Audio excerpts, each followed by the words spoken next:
You know that feeling when you walk into a crowded room and everyone's buzzing about something you completely missed? Yeah. That's sort of the vibe I get when I look at India's current position in the global artificial intelligence landscape. It's like everyone else got the memo about this crucial class and we were, I don't know, stuck in traffic or something. That's a good way to put it. We've been digging into this really eye-opening piece, India's missing AI class, Yeah. catching the bus, trying to get a real handle on where things stand right now in May 2025. Absolutely.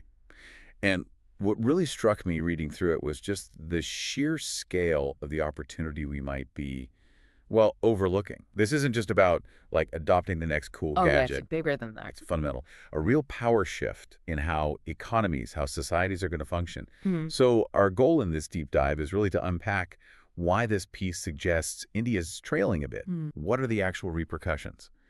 And maybe most importantly, what paths could we actually take to, speed things up? Mm. To become a real player in this AI revolution, Right. we need to figure out India's current place in this massive global shift. Right. And the piece paints AI as this force that's already everywhere, Yeah. influencing everything from medical diagnoses to what pops up on our entertainment feeds. It's pervasive. Totally. And the economic numbers they throw around for India are just mind-boggling. They're talking AI injecting something like $500 billion into our GDP this year alone. $500 billion. Yeah. And potentially being a massive chunk of hitting that $5 trillion economy goal by, 2035? Those are numbers you can't ignore them. Indeed. Mm. And it really underscores the seriousness, the gravity of the situation. The author rightly points to the U.S. and China as the current, titans in this AI arms race. Right. The big players. Exactly. Highlighting their huge investments, not just in the research side, the R&D, but also in nurturing the actual talent that people needed to drive it. These countries are looking at AI with serious strategic focus, like major powers competing for tech dominance. And that's where the comparison with India gets a little uncomfortable, maybe. Uh-huh. The article uses this analogy of patchy Wi-Fi, which honestly really resonated. It kind of perfectly shows the infrastructure gaps we still sometimes face. It does capture that feeling, yeah. We hear about government initiatives like the 2,000 crore IndiaAI mission and the plan to buy these vital GPUs. Right, the graphics processing units. Yeah, starting with 10,000, hoping for 18,000 eventually. On the surface, that sounds like progress, doesn't it? It's definitely a start, and you have to acknowledge the intention there is good. It's commendable. Sure. However, that comparison the author makes, a cycle rickshaw trying to compete in a Formula One race, it really brings the difference in scale into sharp focus. Oof. The sheer volume of money and resources going into this in the U.S. and China is just, Yeah. it's on another level entirely. Yeah. Plus, you've got those U.S. export controls on the really advanced GPUs, the ones that kicked in early this year. That throws a real spanner in the works for getting the absolute cutting-edge hardware needed for top-tier AI development. So it potentially forces us to try and innovate with maybe less powerful tools. It could, yeah.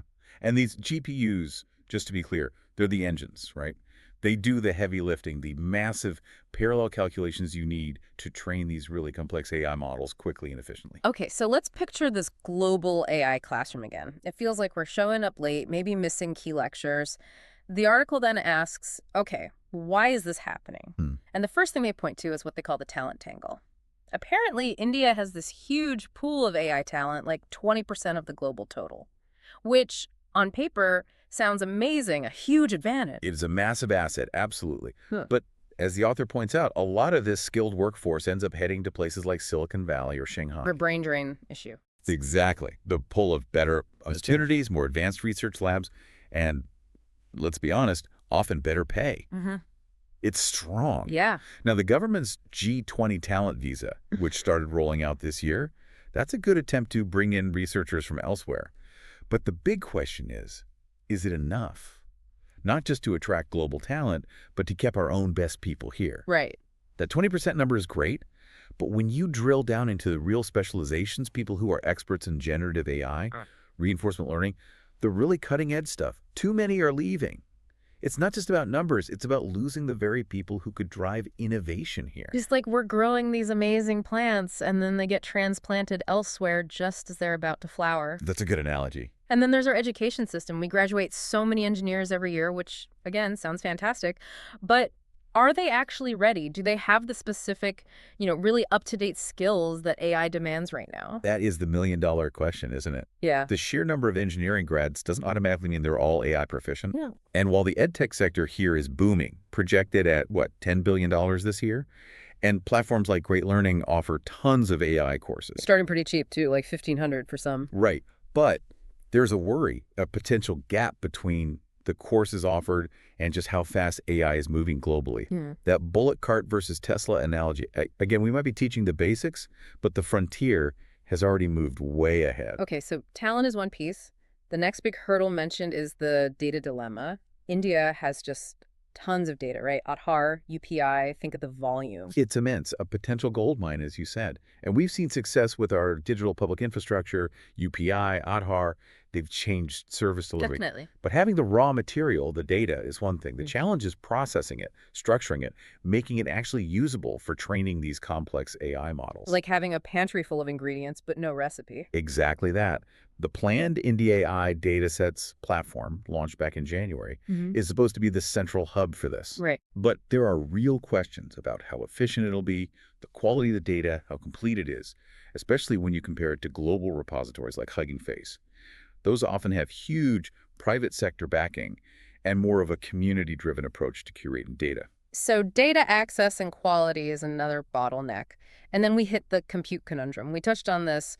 AI needs massive computing power. GPUs, we talked about the planned purchases, the 10,000 GPUs, aiming for more. But the article insists even that might just not be enough compared to what the leaders are deploying. That's spot on. GPUs are the workhorses. The planned numbers are positive. It shows intent. But the sheer scale of compute power being used by the U.S. and China, it just dwarfs our current plans. That cement mixer versus skyscraper analogy again. It really drives it home. And you can't forget those U.S. export controls hanging over things, adding uncertainty about getting the absolute best chips. Okay, let's talk stakes. If we keep, skipping class on AI, what are the real-world impacts? The article seems pretty concerned. The economic impact is huge. That $967 billion boost to India's economy by 2035, that depends on making the right AI investments now. Right. It's not guaranteed. Not at all. If we don't, it's like leaving vast sums of money on the table. Money that could fund moon missions or metro lines or healthcare, whatever. And jobs. AI is always talked about in terms of jobs. It's a double-edged sword. The piece mentions Verse Innovation Daily Hunt and Josh cutting 350 jobs just this month, May 2025, citing AI transformation. Wow, okay. That's happening now. It's a tangible example. It highlights the absolute urgency for upskilling the workforce on a massive scale. We need people ready for the jobs AI creates, not just vulnerable to the ones it displaces. It's not like the IT boom of the 2000s, maybe? A different kind of shift? Potentially much more disruptive, yes. And think about the pressure this adds, especially in tech hubs like Bengaluru. There are reports about rising job insecurity stress contributing to mental health issues. Which is ironic because AI could actually help with mental health, right? Telehealth, analyzing data. Exactly. Yeah. But accessing that potential requires the very investment and focus we might be lacking. We know there's a huge mental health treatment gap in India, tragically high suicide rates. AI could be part of the solution, but not if we're behind the curve. Okay. It's not all doom and gloom, though, right? The article points out some silver linings, some real opportunities for India. Definitely. Our startup ecosystem is incredibly vibrant. Thousands of AI startups, attracting billions in funding that shows real entrepreneurial drive. That's a definite plus. And India's big push on renewable energy, that could actually position us as a great place for green AI data centers. Running all that compute takes huge amounts of power, so doing it sustainably could be a major advantage. The data center market here is projected to grow significantly. Interesting. Green AI. And there's a more subtle point, too, about India's culture, that mix of, deep tradition and rapid modernity. Could that give us an edge in developing ethical AI? Frameworks that really prioritize privacy and fairness. Like yoga meets coding, sort of. The idea is we might be well-placed to lead on creating AI that respects values, not just optimizes for clicks or profit, building on our DPI success, perhaps. Okay, so if we want to turn things around, ace the AI exam, as they put it, what are the key recommendations? How do we catch the bus? Well, several things. First, talent. We need serious incentives, tax breaks, research grants, maybe even just better coffee for coders to keep our experts here. Yeah. And we need to revamp education so it's teaching 2025 skills, not 2015 skills. Makes sense. Second, data. That IndiaAI datasets platform needs to be more than just government-run. Partnerships with private companies are crucial for quality and accessibility. Think of it like a well-stocked, easy-to-navigate buffet, not a locked pantry. Good analogy. Third, compute power. We need more GPUs, obviously. But maybe we also need to invest seriously in domestic chip manufacturing. Stop needing to borrow pencils, essentially. Build our own. Reduce dependency. Got it. Fourth, ethics. This is huge. We need clear, adaptable regulations. Ones that prevent bias, protect privacy, build trust. Yeah. We can't have AI systems that are just selling our biryani preferences alongside our sensitive data without oversight. Yeah. Like a cricket referee who actually knows the rules before the match starts. Right, not making rules up after the fact. Exactly. And finally, upskilling. Massively expand those ed tech programs, but make it a real team effort between government and the private sector. Like Shah Rukh and Kajol teaming up.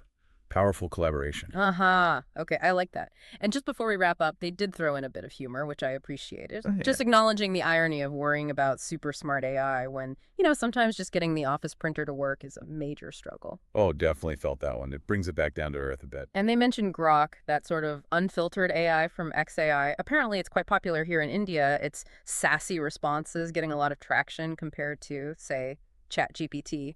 It is interesting how different AI personalities resonate. Yeah. And the quick mention of AI in Bollywood, the voice cloning controversy, the AI singing rumors, shows it's seeping into culture, even if sometimes it feels like we should be more focused on, I don't know, using AI to optimize our lunch orders rather than existential threats. True. Okay, so bringing this deep dive to a close, it really feels like India is at a critical point with AI, doesn't it? Absolutely pivotal. The potential rewards are just enormous. That huge economic boost, the startup boom, the chance to lead ethically. But the risks of falling behind are real, too. Very real. That half-baked cake analogy sums it up well. We've got the ingredients, we started mixing, but we need to see it through, really commit to the process to get the full result. It definitely sounds like the IndiaAI mission needs to find another gear, operate with more urgency. It does.